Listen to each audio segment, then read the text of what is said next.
नमस्कार। कुंभ के महामंत्र में आपका स्वागत है और आज हम चर्चा करेंगे प्रयाग की धरती पर लहराने वाली, बल खाने वाली, बहने वाली, आवेग के साथ आगे बढ़ने वाली और खुद को मां गंगा में समर्पित कर देने वाली माता कालिंदी यानी माता यमुना जी। यमुना जी का संगम प्रयाग में गंगा जी और सरस्वती जी के साथ होता है और यमुना जी गंगा जी में बदलकर आगे बहती है। गंगा की तरह यमुना का भी वेदों में जिक्र आता है। ऋग्वेद के 10वें मंडल के 23वें सूक्त का 23वीं ऋचा है, यमुनाम हरिता सलिलम समर्पयन्तु पुण्यानि देहि सदा अपाम द्रवीणम कृष्णेन सर्वेण शांतम पतिम द्रव्यम च पत्यम संतु परेण। हिमालय के बंदरपुच्छ नाम के पर्वत से 8 मील नॉर्थ वेस्ट में, हिमालय में बंदरपुच्छ नाम का एक पर्वत है, उसके 8 मील यानी मील को किलोमीटर में कन्वर्ट कर लें, उत्तर पश्चिम यानी नॉर्थ वेस्ट दिशा में कालिंदी पर्वत है। इसी पर्वत से निकलने के कारण जी का नाम कलिंदजा भी पड़ा या कालिंदी भी पड़ा। वहाँ ये गुप्त रूप से कंदराओं में विचरण करते हुए यमुनोत्री नाम के पर्वत से प्रकट होती है, इसलिए इनका नाम यमुना कहा गया। एक विशाल भूभाग से होते हुए यमुना जी प्रयाग में गंगा जी में समाहित हो जाती हैं। वहाँ गंगा, यमुना और सर संगम के बाद त्रिवेणी बन जाती है। प्रयाग की त्रिवेणी संगम न केवल भारत बल्कि पूरी दुनिया के आध्यात्मिक मानचित्र पर एक अत्यंत महत्वपूर्ण स्थान रखता है, जो उनके दिव्य प्रभाव को व्यक्त करते हैं। यमुना जी के जल में स्नान करने से पापों का नाश होता है। स्कंद पुराण के यमुनाष्टक में श्लोक है, यमुनायाम पवित्राम स्नात्वा सर्व पाप विनाशिनीम कृष्ण कृतम भक्तिमयम समग्रम परमम सुखम। अर्थात यमुना जी के पवित्र जल में स्नान करने से समस्त पाप समाप्त हो जाते हैं और भक्त को कृष्ण भक्ति का संपूर्ण सुख और परम आनंद मिलता है। देखो, त्रिवेणी संगम में प्रवाहित होने के पहले यमुना जी कई जगहों से गुजरती हैं। इनमें से वृंदावन, ये जो आपका मथुरा का क्षेत्र है, यहाँ से गुजरना अप्रतिम है, क्योंकि यमुना नदी के किनारे ही भगवान कृष्ण ने जन्म लिया। श्री कृष्ण की बाल लीलाओं की साक्षी हैं माता यमुना। तो आइए परम पावन तीर्थराज प्रयाग में यमुना जी के संगम की महिमा को जानें और अनुभव करें कि कैसे यहाँ के जल से जीवन को नई दिशा मिलती है। यमुनायाम हरिव्रजम कुरुते सदा पवित्राम तम शरणम प्रपद्ये तस्मिन्नेव शांति कुर्यात्। ऋग्वेद में खिल सूक्त में गंगा को सीता और यमुना को असीता कहा गया है। ये भी कहा गया है कि इन दोनों नदियों के संगम में जो व्यक्ति आत्मोत्सर्ग करता है वो अमृत को प्राप्त करता है। सीता सीते सरिते यत्र संगमे यत्रा प्लुतासो दिवम उत्पतन्ति ये वै तन्वम विसर्जन्ति धीरास्ते जनासो अमृत तत्वम भजन्ते। पापनाशिनी यमुना को कालिंदी, सूर्य तनया, शमनस्वसा, तपन तनुजा, यमी जैसे अनेक नामों से पुकारा जाता है। यमुना गंगा के सदृश ही युगों युगों से प्रवाहित होती आ रही है। समानांतर प्रवाह ही प्रयाग में संगम कराता है। वेदांग में यानी वैदिक वांग्मय में कहा गया है, ऋग्वेद की ऋचा 10:75-5, इमं मे गंगे यमुने सरस्वती शुतुद्र स्तोम सचता परुषाण्या असिक्न्या मरुद्वृद्धे वितस्तार याजी की ये शृणुया सुषोमया। अर्थात हे गमनशील समुद्र तक जाने वाली यमुने, हे सरस्वती में मिलने वाली, हे प्रचुर जल वाली, हे शीघ्र गमन करने वाली या बिखर बिखर कर चलने वाली, परुष्णी यानी परुष्णी पर वाली, भास वाली, दीप्ति वाली, इरावती, कुटिलगामिनी असिकन्या कृष्ण रंग वाली नदी के स्थल, हे मरुतों वायुओं के द्वारा बहने बढ़ने वाली फैलने वाली वितस्तस्या अविदग्धा अर्थात अत्यंत ग्रीष्म काल में भी शुष्क न होने वाली नदी के साथ आर्य किए है विपट किनारों की तोड़ फोड़ने वाली सुषोमया पार्थिव समुद्र के साथ मेरी पिपासा को शांत करो। ऋग्वेद के एक आख्यान के अनुसार सुदास ने यमुना तट पर शत्रुओं को पराजित किया। इसी तरह ऐतरेय ब्राह्मण, शतपथ ब्राह्मण, पंचविश ब्राह्मण, सांख्यायन शौतसूत्र, कात्यायन शौतसूत्र, सांख्यायन शौतसूत्र और आश्वलायन शौतसूत्र यमुना जी का वर्णन आया है। मार्कंडेय पुराण के यमुना जी को चंचल शरीर वाली कहा गया है। ततः सचपलाम दृष्टिम देवीं चक्रे भयाकुला विलुत ललित दृशम दृष्ट्वा पुनराह चताम रवि यस्मात् विलोलित दृष्टिर्माये दृष्टे त्वयाधुना तस्मात् विलोला तनयां नदीं तां प्रसविष्यसि ततस्तस्यास्तु संजज्ञे भद्रपाशेन तेन वै यमश्च यमुना चैव प्रख्याता सुमहा नदी। हरिवंश पुराण के अलावा देवी पुराण में यमुना को यम की भगिनी कहा गया है। अब यम की बहन का मतलब यमराज के पिता सूर्य थे, तो यमुना जी सूर्यदेव की पुत्री हो गई।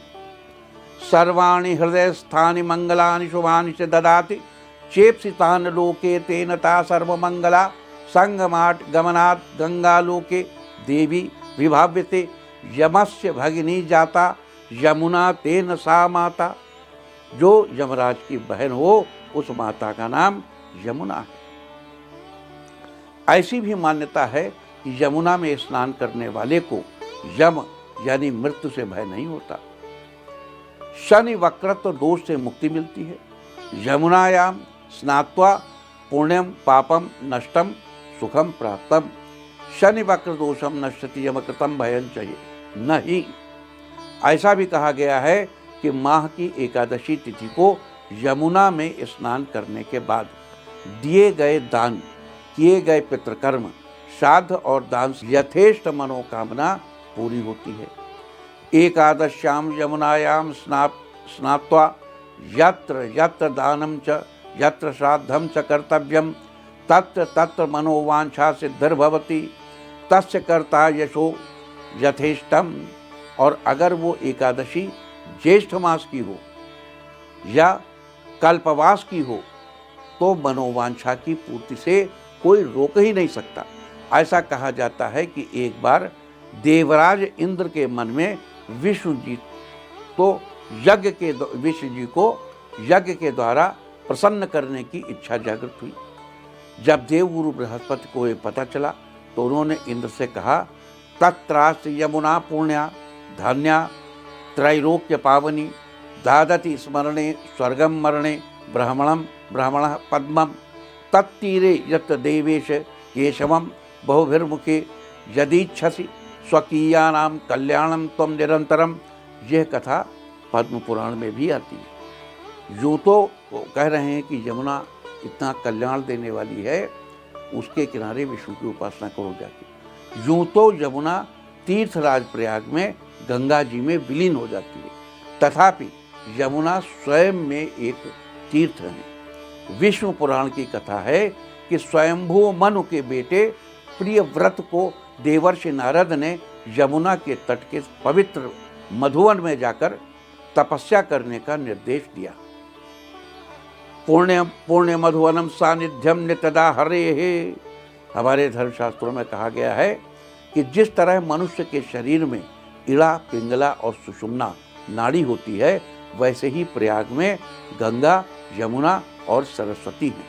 शरीर मध्ये इड़ा, पिंगला, सुषुम्ना च नाड्या संति प्रयागे गंगा यमुना सरस्वती त्रिवेणी संगमः यतः। अब यहाँ पर गंगा, यमुना और सरस्वती, इन तीनों को, ये इड़ा, पिंगला और सुषुम्ना, इन नाड़ियों से इनकी तुलना की गई। ये तुलना अपने आप में बड़ी ही अद्भुत है।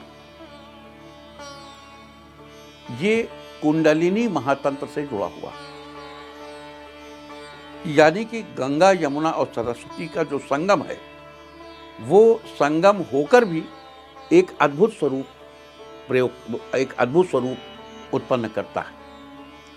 अब यहाँ ये इड़ा, पिंगला और सुषुम्ना क्या है ये भी आधे मिनट में बता देता हूँ आपको। ये जो हमारी सांस है ये हमारा वर्टिब्रल कॉलम है, हमारा हेड है, पीछे हमारी स्नायु तंत्र है, हमारा पूरा हमारी रीढ़ की हड्डी जाती है और ब्रेन से जितनी भी हर सेल से जुड़ी हुई एक रस्सी टाइप की है वो एक में गुथ गई है और नीचे जा कर के 3.5 चक्कर गोल गोल घूम के जैसे सांप ने अपने मुंह को, अपनी पूंछ को अपने मुंह में ले लिया हो, इस प्रकार इसे मेरु रज्जु कहती है। इस मेरु रज्जु पर बाईं ओर इड़ा है और दाहिनी ओर पिंगला है और मध्य में सुषुम्ना है। हम जब सांस लेते हैं तो कभी दाहिनी नाक से ज़्यादा सांस निकलती है, कभी बाईं नाक से निकलती है। क्योंकि हमारा प्राण कभी बाईं नाक पर होता है और कभी दाहिनी तरफ होता है। मध्य में एक क्षण के लाखवें हिस्से के लिए आता है, यानी सुषुम्ना नाड़ी पर हमारा प्राण बहुत थोड़े समय के लिए आता है। अधिकांश या तो इड़ा रहता है या पिंगला। इड़ा चंद्र नाड़ी है, पिंगला सूर्य नाड़ी है। इड़ा ठंडी नाड़ी है, पिंगला गर्म नाड़ी है और सुषुम्ना मध्यवर्ती है। अब कहते हैं जो लोग कुंडलिनी सिद्ध करते हैं वो इड़ा और पिंगला से अपने प्राण को सुषुम्ना पर एकत्र करके ऊपर लाते हैं और ये सारे अपने जो जितने रास्ते के ये मतलब आपके द्वार हैं, इन सारे द्वारों को पार करते हुए यहाँ पर पहुँचते हैं सहस्त्रार पर और सहस्त्रार का भेदन करते हैं। वो जो आप देखते हैं ना कमल खिला हुआ है तो सहस्त्रार है। वहाँ तक अगर आपकी शक्ति आ जाती है तो आपकी कुंडलिनी जागृत हो जाती है। लेकिन इसके रास्ते में देखो, अब इस चीज़ को यम, नियम, आसन, प्राणायाम, प्रत्याहार, धारणा, ध्यान और समाधि, इनके द्वारा प्राप्त किया जाता है। समाधि की अवस्था में आपका सहस्त्र दल कमल खिल जाता है। आप अपनी ऊर्जा को ऊपर की ओर लेकर चलते हैं और अपने तमाम चक्रों से होकर गुजरते हुए अपनी त्रिपुटी पर पहुंचते हैं और यही जो आज्ञा चक्र है जिसकी चाबी गुरु के पास है। कहते हैं कि आज्ञा चक्र की चाबी गुरु के पास है, वही बता सकता कैसे इससे निकलोगे। And what is that? Physically अगर देखा जाए तो ये पीनियल ग्लैंड है। रोम के जो शासक हुआ करते थे वो भी अपनी पीनियल ग्लैंड एक्टिवेट कर लेते थे, जिसको आज साइंस में मिड ब्रेन एक्टिवेशन कहा जाता है। और उन्होंने ही मूसा, जो कि उनकी बहन के बच्चे समझे जाते थे, वास्तव में उनकी बहन के बच्चे नहीं थे, क्योंकि उनकी बहन के बच्चे का स्वर्गवास हो गया था। उसी समय एक बच्चा नदी में तैरता हुआ आया पानी में, उनकी बहन ने उसको ले लिया ताकि उन्हें कोई कष्ट न हो। और उसको रोम के जो शासक थे उन्होंने अपना बच्चा समझकर उसका मिड ब्रेन एक्टिवेट कर दिया। फिर मूसा ने क्या क्या नहीं किया, उस एक्टिवेटेड मिड ब्रेन से उन्होंने समुद्र फाड़ के रास्ता निकाल लिया, बहुत कुछ किया। एनीवे, तो ये जो सुषुम्ना, इड़ा, पिंगला और सुषुम्ना से यहाँ बात कही गई है तो ये बहुत ज़बरदस्त बात कही गई है और ये इस बात को अभिव्यक्त करता है कि इस पावन भूमि पर इन नदियों का मिलना अपने आप में बहुत गजब है। किसी दिन हम आपको इसकी भी चर्चा बताएंगे कि ये मिड ब्रेन कैसे एक्टिवेट होता है, क्या है। हम आज केवल इतनी चर्चा करेंगे कि इड़ा, पिंगला और सुषुम्ना से तुल्य ये सरस्वती, ये यमुना और ये गंगा, इनका मिल जाना हमारे सहस्त्रार तक हमें पहुंचाने की क्षमता रखता है। इसकी औरा में इतनी क्षमता है कि इसमें स्नान के बाद हम सहस्त्रार तक पहुंच सकते हैं। हमारे शास्त्रों में कहा गया है, यमुनायाः शुद्धम जलम समाहितम गंगा धारिणी पापहरम सर्वजनम पुण्यम यत्र स्नानम मोक्षदम।